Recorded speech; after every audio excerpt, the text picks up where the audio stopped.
Hi guys, আমরা চলে আসলাম সমুদ্র সৈকত চট্টগ্রাম সি বিচ। দেখতে পাচ্ছি এখানে হাজারো মানুষের জনডল প্রতিনিয়ত হচ্ছে। এখানে প্রেমিকা জুটির মিলন।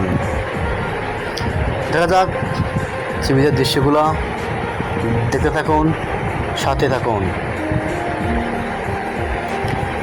এটা হচ্ছে সমুদ্রের জোয়ার ভাটা। এখানে ভাটা আসলে থাকে পানি, আর ভাটা শুকিয়ে গেলে থাকে খেলার মাঠ। এই সেই সমুদ্রের ঢেউ আসিতেছে, দেখতেছি আমরা এখন ভাটায় পরিণত চট্টগ্রামে সি বিচ পতেঙ্গায়। এখানে আসছিলাম পানি দেওয়ার জন্য, কিন্তু ভিজিয়ে দিল আমাকে। এখানে আসছিলাম পানিতে একটু হাঁটার জন্য, কিন্তু না, এখানে যে বড় বড় ঢেউ আসিতেছে সেখানে হাঁটা সম্ভব হয়নি বলে আমি আবারও উঠে আসলাম পাথরের উপরে। কিন্তু সেই ঢেউ দেখতে দেখতে এক সময় দেখা যাচ্ছে সূর্য ডুবা অবস্থায়। সেখানে সেই সূর্য ডুবা অবস্থায় এবং সূর্য হয়ে গেল আমার ক্যামেরায় বন্দি। এটাই সেই দৃশ্য, সূর্য ডুবা।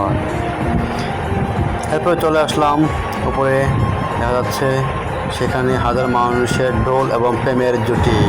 যাওয়ার পর দেখতেছিলাম ভিডিওটা ভালো লাগলো, তাই আবার ক্যামেরায় বন্দি করলাম।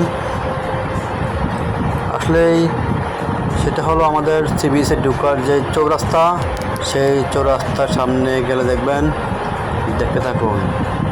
আসলে দৃশ্যগুলো দেখতে অনেক সুন্দর, যেখানে আসলেই মন জুড়িয়ে যায়।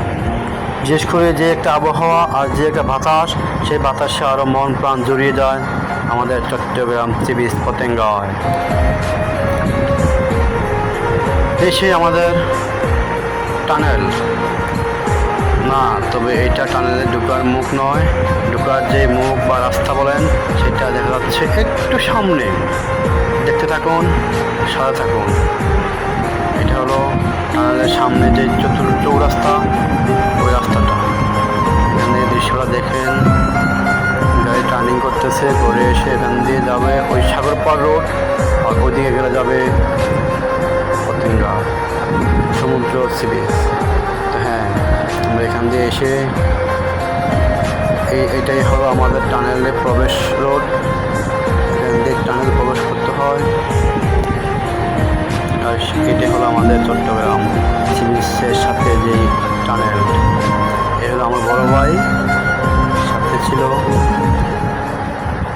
এবং সাথে আছে। দেখে থাকুন, শেষ সময় দৃশ্য। এখানে আমাদের দৃশ্য এখানেই শেষ। আল্লাহ হাফেজ। চলে আসবেন চট্টগ্রাম।